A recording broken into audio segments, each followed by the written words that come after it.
Eh bien bonjour et bienvenue à toutes et à tous. Merci de nous avoir rejoints pour ce webinaire dédié au projet Pop Alpha. Nous nous retrouvons donc pour un webinaire à l'attention des formateurs et des bénévoles et plus largement à destination des acteurs de la maîtrise de la langue française. Je m'appelle Sébastien Seguin et je suis chargé de mission au C2RP, le Cariforef des Hauts-de-France. Nous avons préparé ce temps d'information en collaboration avec le Réseau national des professionnels et centres ressources illettrisme et analphabétisme. Et nous avons à ce titre la chance d'avoir aujourd'hui pour intervenante Madame Isabelle Kraft. Bienvenue Isabelle, comment allez-vous? Ça va, merci Sébastien. Je vais bien, merci. Un grand merci Isabelle pour votre participation et puis pour votre aide à l'organisation de ce webinaire. Je vais vous laisser la parole afin que vous nous présentiez brièvement vos missions et votre structure. Merci Sébastien. Oui, Isabelle Kraft, donc je travaille pour l'IREPS Auvergne-Rhône-Alpes, l'instance régionale d'éducation et de promotion à la santé en Auvergne-Rhône-Alpes, pour la délégation du Centre ressources illettrisme de l'Isère. Notre association, l'IREPS, intervient pour venir en appui aux professionnels dans le domaine de l'éducation, la prévention à la santé, et à ce titre s'intéresse particulièrement aux déterminants de santé, aux inégalités sociales de santé. La non-maîtrise d'une langue, c'est un facteur d'inégalité sociale de santé, et donc nous contribuons dans la délégation Centre ressources illettrisme à agir pour réduire ces inégalités sociales de santé. Merci Isabelle. Je vais vous présenter en quelques mots le programme de ce webinaire. Donc, nous débuterons tout d'abord par une brève présentation d'un centre ressources illettrisme et analphabétisme. Quelles sont ses missions notamment. Nous vous proposerons ensuite en détail donc le projet Pop Alpha et les outils mis à votre disposition. Puis nous conclurons ce webinaire par un temps d'échange et de questions-réponses. Isabelle, je vous laisse la parole. Pouvez-vous nous en dire un petit peu plus sur les missions d'INCRI? Oui, donc les centres ressources illettrisme et analphabétisme sont nés pour la plupart il y a déjà au moins 25 ans. Et tous ont la particularité de s'intéresser vraiment aux problématiques langagières, à l'apprentissage de la langue, ou au réapprentissage de la langue, et notamment des compétences de base. Ça veut dire qu'on s'intéresse aux personnes qui ont un profil français langue étrangère, analphabète ou en situation d'illettrisme. Nous avons donc une mission d'intérêt général pour faire en sorte que ces personnes puissent accéder et donc à nouveau avec les compétences de base, qu'elles puissent voilà, se sentir plus à l'aise, et nous accompagnons du coup les politiques publiques en direction de ces personnes. Voilà. Quoi dire d'autre? Nous avons des centres ressources illettrisme et analphabétisme dans une majorité de régions, mais pas forcément dans tous les départements, et nous nous sommes regroupés en associations. Le le réseau national des centres ressources illettrisme et analphabétisme. Avant d'en dire un petit mot, je voudrais vous préciser un peu plus particulièrement quelles sont nos missions, hein, pour chaque CRIA. Donc nous avons 3 grands axes de travail. Un premier axe de travail d'information. Vraiment, nous avons à cœur d'informer à la fois les professionnels qui accompagnent les publics pour les orienter vers des formations adaptées à leurs besoins en compétences de base. Nous informons également les formateurs, tout intervenant pédagogique qui a besoin de ressources pédagogiques. La plupart des centres ressources illettrisme ont des centres documentaires, un fonds spécialisé voilà, dans ce domaine. Et nous pouvons aller aussi, dans certains cas, jusqu'à des entretiens de positionnement linguistique.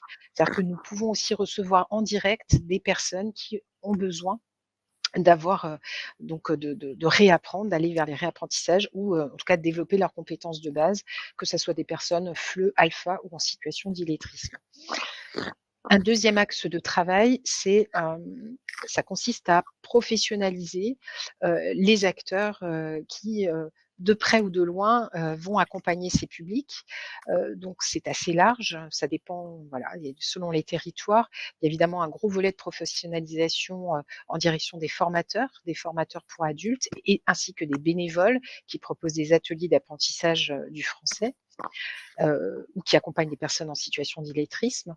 Il y a également, des professionnels qui peuvent être, des prescripteurs, hein, des acteurs de Pôle emploi, des missions locales, dans l'accompagnement social également, mais aussi, des professionnels, de la culture. Ça nous arrive, on travaille aussi avec les médiathèques notamment pour essayer de favoriser l'accès à la culture pour tous, y compris pour ces personnes, qui ont, ces difficultés en compétences de base. Troisième volet, troisième axe de travail pour nous, c'est, du conseil, de l'accompagnement de projets et notamment, des projets, heu, d'action de formation, hein, visant à développer les compétences de base, des personnes, FLE, alpha ou en situation d'illettrisme. Ça peut aussi, être, de faire un diagnostic de territoire pour mesurer, le décalage entre les besoins de formation du territoire et l'offre de formation, existante. Là encore, c'est assez large. Nous animons également des réseaux d'acteurs, sur la plupart des territoires où nous intervenons. Des réseaux d'acteurs, c'est-à-dire de la mise en lien entre, par exemple, des structures qui proposent des ateliers d'apprentissage de la langue, des organismes de formation et des prescripteurs. Voilà, en gros, pour nos missions, de manière un peu plus fine. Très bien. Alors, comme je vous le disais, les centres ressources illettristes ne sont pas isolés sur leur territoire. D'abord, il y a un maillage avec des partenaires institutionnels qui est souvent très fort, que ça soit l'État, les collectivités territoriales, la CAF, la DRAC, enfin voilà, selon les agglos aussi, de plus en plus. Et nous nous sommes donc réunis il y a maintenant, je crois bientôt 30 ans, en réseau national pour, c'était d'abord un réseau, où des professionnels adhéraient en tant que professionnels. Aujourd'hui, nous avons élargi cette adhésion à des structures. Voilà, tout centre ressources illettrisme peut adhérer au réseau, à la fois en tant que structure et ou en tant que professionnel, en tant qu'individuel. C'est un espace important pour nous parce qu'il nous permet vraiment de mutualiser, nos pratiques, de mutualiser les informations institutionnelles ou pédagogiques que nous recevons et que nous transmettons et évidemment aussi de pouvoir partager des projets, dont celui de Pop Alpha, dont je vais vous parler. Voilà. Merci Isabelle. Donc je vous ai mis le lien vers le site, si vous souhaitez ensuite, y faire un tour. Donc on va rentrer Je viens vite dans le vif du sujet. Isabelle, donc le projet Pop Alpha, dans quel cadre ce projet s'inscrit-il? Alors, le cadre, d'origine, c'est, une réponse à un appel à projet de la Direction générale des étrangers en France, mais il s'inscrit surtout, dans le fait que nous constatons depuis plusieurs années que, d'abord, il y a beaucoup de personnes analphabètes, hein, parmi les primo-arrivants qui sont arrivés. On est presque à 20 hein, de personnes qui ont été, pas ou peu scolarisées. Et qu'à ce titre, en fait, l'accès, la lecture et l'écriture notamment, c'est pas toujours c'est même assez compliqué pour des personnes qui n'ont pas eu accès à l'écrit, dans leur propre langue. Et en face, on a, des intervenants pédagogiques, des formateurs et des bénévoles qui, n'ont pas toujours les outils, pour, voilà, pour accompagner, ces personnes à l'apprentissage de la langue écrite plus qu'orale. Voilà, donc ce constat-là, on l'a partagé, assez longuement, entre adhérents et puis on s'est dit que ce serait quand même, vraiment intéressant de proposer un outillage un peu homogène, hein, finalement sur l'ensemble du territoire, parce qu'on vraiment on sent que c'est un point manquant et c'était un point, aussi convergent avec, des observations, faites par la DGEF, hein, la Direction générale des étrangers en France. Donc l'objectif de ce projet, c'est bien de faire, contribuer en tout cas à la montée en compétence des acteurs de l'intégration, Alors, principalement, vous verrez, les intervenants pédagogiques. Ça s'adresse donc, in fine à des personnes analphabètes, hein, et dans l'idée de favoriser leur intégration, sur le territoire, français. Voilà. Alors je vais venir un petit peu, plus dans le détail. On a 3 objectifs un peu spécifiques. D'abord, l'idée c'est de proposer une formation de formateurs, pour les intervenants, qui accompagnent ces lecteurs, ces adultes pardon, non lecteurs, non scripteurs, donc dans leur propre langue et a fortiori, en langue française.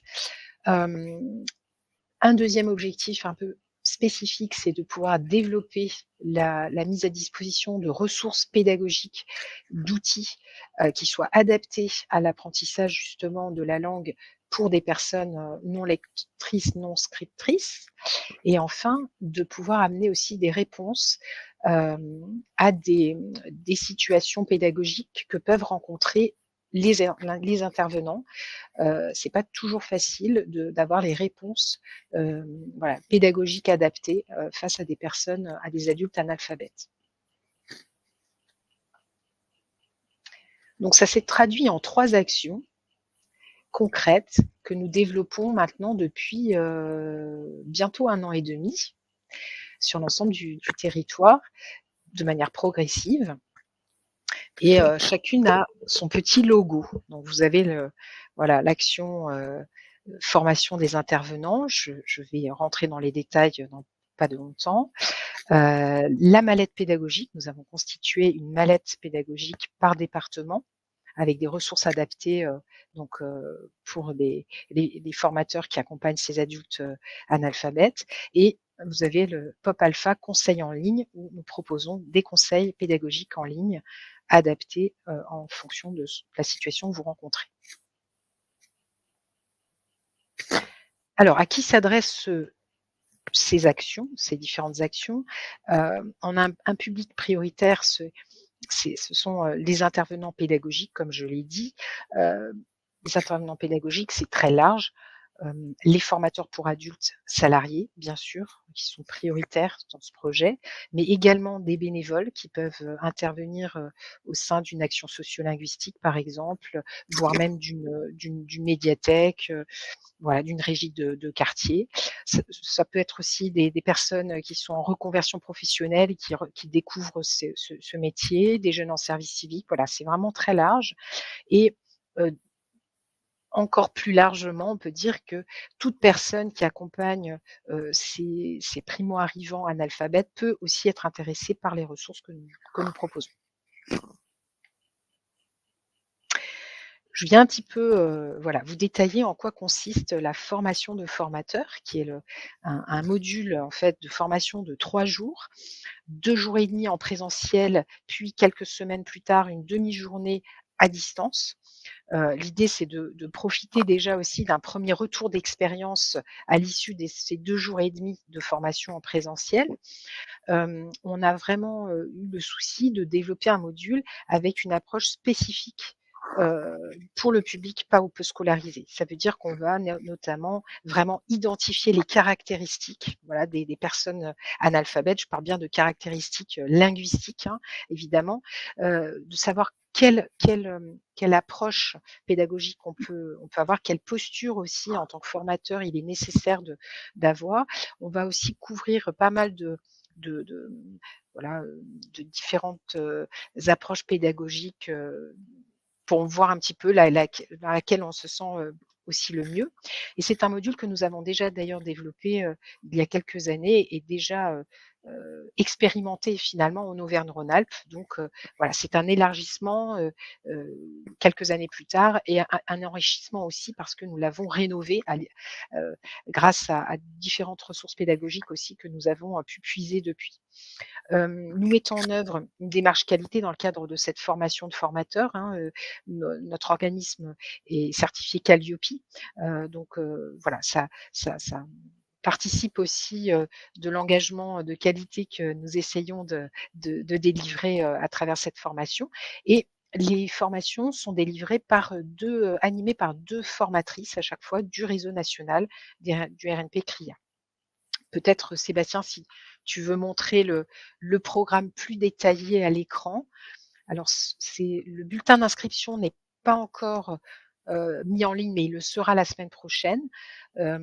Si voilà, pour les personnes, pour celles et ceux d'entre vous qui sont intéressés pour y participer, c'est une inscription, une pré-inscription en ligne, et puis ensuite nous validons les candidatures. Nous avons, 15 places, voilà, pour cette formation en présentiel. Et puis j'invite également, vous retrouverez donc la présentation de ce programme via l'onglet A2PPS où vous pourrez avoir un petit peu le contenu du formulaire. Je vais essayer de vous le diffuser.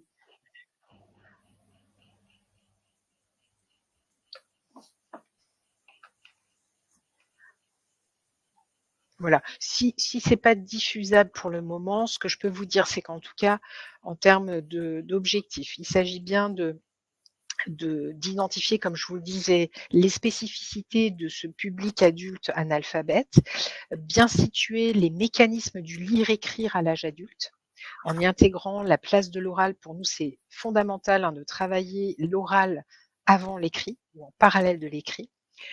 Reconnaître les enjeux d'une posture andragogique et choisir des outils adaptés à un public non lecteur, non scripteur, dans un objectif de gain d'autonomie au quotidien. Voilà. Et on a, à partir de ces 4 objectifs, nous déclinons donc sur 2 jours et demi des contenus voilà, adaptés à ces objectifs. Quels sont par exemple les prérequis d'entrée dans la lecture, les différentes approches pédagogiques pour apprendre à lire, à écrire, la question de l'hétérogénéité aussi des publics analphabètes. Voilà, quels outils on peut utiliser pour passer de la chaîne orale à la chaîne écrite, etc., etc. Voilà. Ouais, je pense que Sébastien, tu vas pas le trouver ici sur le. Je vois qu'on a la carte Geniali, mais c'est pas encore en ligne sur le site, donc c'est pas grave. Voilà, vous pourrez en tout cas y avoir accès assez rapidement à partir de la semaine prochaine pour l'inscription en ligne, la pré-inscription en ligne. Je vais avancer sur les 2 autres actions proposées, sauf si Donc on a dit Sébastien. l'action de Voilà, professionnalisation pour les bénévoles et tout les à fait. formateurs. Et donc Voilà. le projet Pop Alpha a 3 axes et le second consiste? Voilà, le second consiste à proposer une mallette pédagogique, c'est-à-dire vraiment une mallette physique dans chaque département, une valise. Vous avez une douzaine d'ouvrages que nous avons sélectionnés pour leur pertinence en direction des personnes analphabètes. Là, par exemple, peut-être que ça peut être intéressant si Sébastien, si tu réussis à aller à nouveau sur la même page où j'ai vu que tu avais pu aller, même si c'est pas, voilà, pas le, si c'est possible. Alors, en attendant que tu trouves, en tout cas, cette mallette, ça veut dire qu'il y en a une par département. Dans les Hauts-de-France, elle n'est pas encore tout à fait arrivée. Nous avons, voilà, nous avons mis un peu plus de temps pour trouver des partenaires, qui peuvent, voilà, accueillir physiquement cette mallette, parce que le but, c'est que cette mallette pédagogique, elle circule dans les différents organismes de formation et associations et communes qui sont intéressés. Voilà, et là, on va y venir un petit peu plus de manière fine. C'est quelque chose que vous pouvez retrouver sur le site. Si on clique sur fiche ressources, là vous avez une présentation succincte de 2 pages à chaque fois de chaque ouvrage que vous retrouvez physiquement dans la mallette pédagogique. Voilà, donc il y a vraiment des choses différentes, à la fois des méthodes, mais aussi on va jusqu'au roman témoignage, voilà, quelque chose d'assez large. Voilà, par exemple Franz Neuberg, Ailleurs est ici, un panorama de l'alphabétisation avec des adultes infrascolarisés. On a aussi la méthode de Marion Aguilar que vous connaissez peut-être, la méthode Maclé Alpha. Apprendre à lire en situation. On a aussi quelque chose de peut-être moins connu d'Emeline Roll qui s'appelle Les écrits du quotidien. Voilà, un certain nombre de ressources que nous avons identifiées. Voilà, à chaque fois, on explique pour travailler avec quoi? Avec quel objectif? Quel intérêt ça a, particulier? Pourquoi est-ce qu'on le recommande? Voilà, donc ça, c'est quelque chose, que vous pouvez retrouver sur le site, mais qui est finalement un accompagnement des ressources que vous allez retrouver physiquement dans cette valise, dans cette mallette. Et puis, si on revient une page en arrière, on va retrouver également, hem, heu, des fiches sur l'espace et le temps. C'est très important de travailler, voilà, si on va sur le guide espace, par exemple, c'est important de travailler la notion d'espace, avec des personnes, non scolarisées, vraiment comme un prérequis d'apprentissage à la lecture et à l'écriture. Donc nous avons créé avec Élisabeth Péloquin, qui travaille particulièrement sur ces sujets-là, un mini guide de sensibilisation pour vous aider à animer des séquences sur, voilà, sur l'espace et avec même un jeu qui est proposé. Voilà, c'est, une approche, très, pragmatique aussi. Voilà, et ça vous allez le trouver, je pense, tout à la fin. Voilà, le jeu Explorer ma ville et il y a même des possibilités, voilà, d'impression, de photocopie et puis de l'adapter ensuite à votre territoire. Hem, quoi dire d'autre aussi sur cette mallette, d'important? Il y aura aussi des ressources numériques. Nous sommes en train de les travailler. Voilà, donc du coup, des ressources numériques là, pour le coup, accessibles à tous, sans être obligé d'emprunter quoi que ce soit.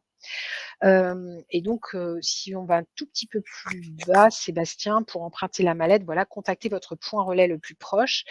Voilà, comme je vous le disais, en Hauts-de-France, on n'est pas encore, tout à fait, voilà, à jour, mais vous voyez que dans certaines régions, c'est déjà bien calé. Donc, on pourra tout à fait voilà, vous informer de la mise en voilà, en relais de cette mallette pédagogique, sur votre, territoire, régional dès que ça sera fait. Hem, voilà pour la mallette. Je vais ensuite aller un petit peu je vais peut-être on peut revenir à la voilà. Voilà et donc, si, Donc on a l'action vous de le souhaitez, professionnalisation voilà, de 2 jours on et a la demi mallette, à voilà, 2 une jours et demi, maison, voilà. la La mallette mallette pédagogique. pédagogique où, quand vous avez, la possibilité de l'emprunter, là, ça sera avec le point relais départemental et nous organisons également des visios de présentation des ressources de manière beaucoup plus, voilà, de 2 heures où vous pouvez vraiment prendre connaissance des outils, des ressources. Là, il faudra quand vous aurez, si vous êtes intéressé pour télécharger donc le diaporama de présentation, vous avez dedans le lien d'inscription avec les 5 dates que nous proposons entre, février et juin. Voilà. Dernière, proposition, dernière action de ce projet, ce sont donc des conseils pédagogiques. Alors avec 2 formats, un format de conseil pédagogique individuel pour toute personne, tout intervenant pédagogique qui rencontre une situation pédagogique en alphabétisation qu'il souhaite dénouer. Nous vous proposons du coup gratuitement, de voilà, bénéficier d'un entretien en ligne, en visioconférence avec, un chargé de mission, d'un centre ressources illettrisme. L'entretien dure environ 45 minutes, 1 heure. Hem Et à l'issue, nous vous envoyons une fiche de synthèse de l'entretien avec, aussi des propositions, de ressources complémentaires si besoin. En tout cas, des pistes d'action, de réflexion et d'action par rapport à la situation que vous rencontrez. Hem, 2e, format possible pour le conseil pédagogique, c'est un conseil pédagogique en collectif, qu'on a appelé Alpha Chat, des ateliers mensuels. Là, ce sont des animations, des ateliers thématiques en visioconférence avec, à chaque fois, un thème différent. On va aller regarder de près de quoi il s'agit, et qui permettent, voilà, de s'appuyer sur des ressources pédagogiques, vraiment pour travailler la question de l'alphabétisation. Donc c'est aussi une forme de professionnalisation et là avec un format, collectif, 1 fois par mois. Donc peut-être que là, si on y arrive, Sébastien, je propose que, voilà, on puisse aller regarder peut-être à quoi ressemble, d'une part la prise de rendez-vous en ligne, Oui, si on peut, complètement. avoir un rendez-vous, en individuel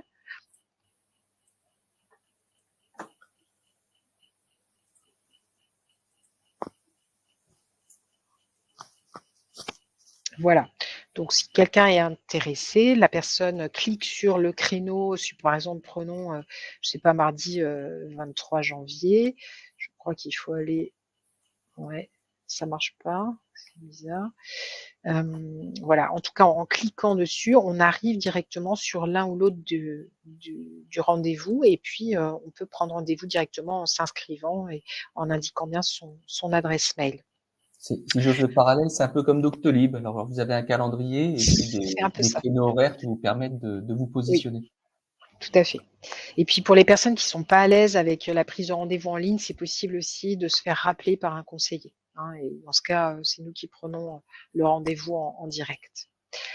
Donc voilà pour, la prise de rendez-vous et puis pour, la partie collective, les animations mensuelles, Alpha Chat, là, c'est sur la page, Du donc Geniali peut-être? on peut essayer. Mhm. Normalement, c'est sur la page, vraiment du projet Pop Alpha tout en bas. Très bien. Voilà, parfait. Donc quand on va, tout en bas, plus bas encore, voilà, il faut peut-être voilà, ça ce sont donc les ateliers collectifs que nous proposons. Voilà, le prochain par exemple, c'est sur le code de la route avec un public alpha, difficultés, activités et outils. En mars, on est plutôt voilà, concevoir des activités d'accès au sens à partir de supports authentiques.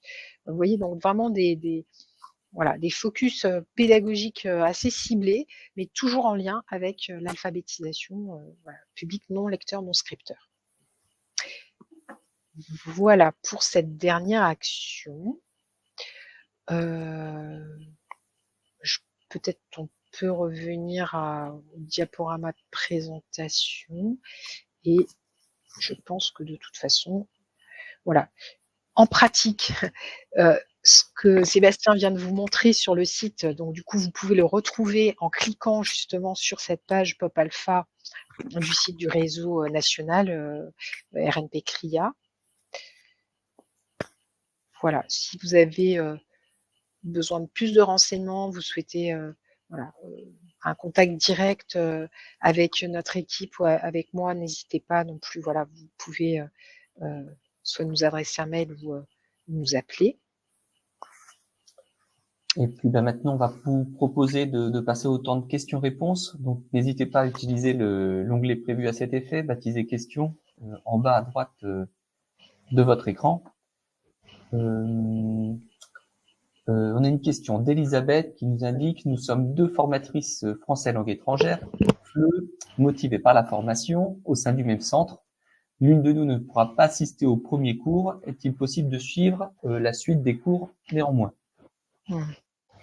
Alors non, ça ne sera pas possible. C'est vraiment, dans le cadre de la certification Qualiopi et puis même voilà, de l'engagement qu'on prend nous vis-à-vis de vous. En fait, c'est, indispensable de participer à l'ensemble de la formation. Voilà. Ça ne permet pas sinon d'être dans une démarche vraiment d'acquisition de compétences pour soi-même donc voilà, ça c'est malheureusement pas possible. Très bien. La formation, elle a lieu le 15, je ne me trompe pas, hein, 13, 14, 15 mars, en tout cas en présentiel, de mémoire. Voilà dans nos locaux, donc sur l'île, métro Porte de Valenciennes. Oui. Isabelle, le projet Pop Alpha, c'est une offre de service entièrement gratuite pour les formateurs. Oui, oui, tout à fait. Je reprécise que c'est ce projet, il est financé par le ministère de l'Intérieur, par la DGEF, la Direction générale des étrangers en France, et avec un cofinancement de 20 des CRIA, voilà, sur nos fonds propres, on va dire. Donc oui, c'est tout à fait gratuit. Très bien. Est-ce qu'il est possible de bénéficier indépendamment de chaque axe du programme Pop Alpha, ou alors il faut suivre la formation de formateur pour accéder à la mallette et aux conseils Ah en chat en matière de pédagogie? oui, non, c'est complémentaire. Les 3 actions se veulent complémentaires, mais néanmoins indépendantes du coup les unes des autres. Parce qu'on peut avoir, voilà, des personnes qui vont être vraiment particulièrement intéressées par la mallette pédagogique, et pour lesquelles, voilà, la formation de formateur, non. À l'inverse, voilà, les conseils pédagogiques en ligne, on voit qu'il peut y avoir des bénévoles parfois, qui voilà, qui ont besoin, vraiment qui ont beaucoup de questions, mais qui se sentent pas d'aller sur la formation de formateur, ou à l'inverse, des formateurs très aguerris, formateurs salariés aguerris, mais qui ont voilà une question un peu pointue et qui veulent débattre ça, juste en conseil. Donc, pas de souci pour, voilà, participer à l'une ou l'autre ou les 3 de ces actions. C'est vraiment une boîte à outils complète. Oui. Eh bien, je vous remercie. J'avais une autre, j'ai regardé si on a d'autres questions qui apparaissent.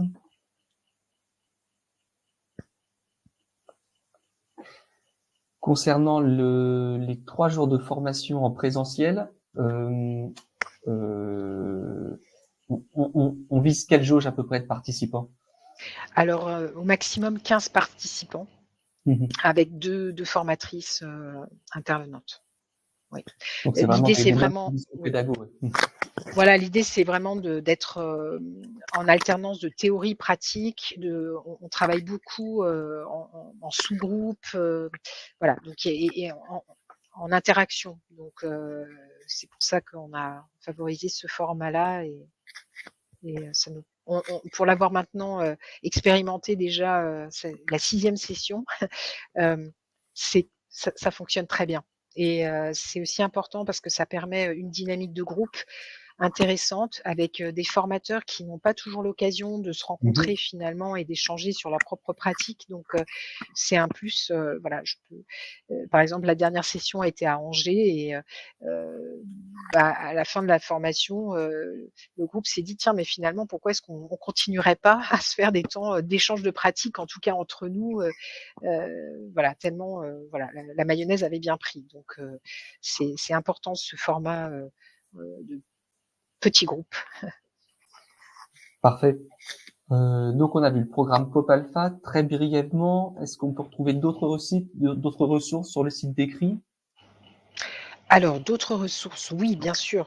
Il y a donc le projet Doc en stock, Qui qui, est super, que hein, vous bravo, connaissez ouais. peut voilà et qui, que vous pouvez retrouver, à partir du site du RNP CRIA ou directement, voilà, en tapant, docenstock.org. Là, vous avez une multitude de ressources, alors qui sont, au départ, en tout cas, plutôt adaptées à des bénévoles, pour le coup, qui sont dans l'accompagnement, à l'apprentissage de la langue française, des primo-arrivants ou toute personne non francophone, il n'y a pas de focus spécial, dédié à l'alphabétisation. Voilà, c'est une des grandes différences avec le projet, Doc en stock et le projet Doc en stock, on est vraiment sur, de la mise à disposition de ressources en ligne principalement et des webinaires. Donc du coup, voilà, on est vraiment dans une offre, de services à distance, presque exclusivement, ce qui est pas la même chose non plus, pour le projet Pop Alpha. D'autres ressources, sur le site du RNP CRIA aussi, on va retrouver, hem, tout ce qui est plateforme de positionnement linguistique aussi, hein. Ça permet aussi d'avoir une cartographie, tous ces territoires où, nous accueillons, en direct des publics pour du positionnement linguistique et ça permet aussi d'avoir des données un peu sous forme d'observatoire, de se dire: «Tiens, finalement, est-ce que les besoins en formation là, sur le territoire, ils sont vraiment couverts par rapport à l'offre qui est proposée?» Donc, Sarah rencontre. Vous rencontrez des difficultés pour vous inscrire via le PDF, c'est normal. c'est normal. Nous avons vos coordonnées. Je vous recontacte à l'issue du webinaire et puis on vous enverra à la fois les documents et puis le lien d'inscription pour que vous puissiez vous inscrire à la session de professionnalisation. N'hésitez pas, on est vraiment à votre disposition pour ce projet, autant Isabelle que moi. Donc vous retrouverez nos coordonnées dans le support et puis encore nous envoyant un mail à l'adresse professionnalisation@c2rp.fr. On fera le lien vraiment de bon cœur. Voilà. Eh bien, très bien, super. Bon, bah, écoutez, je crois qu'on a fait le tour. Isabelle, est-ce que vous Oui. voulez rajouter des éléments?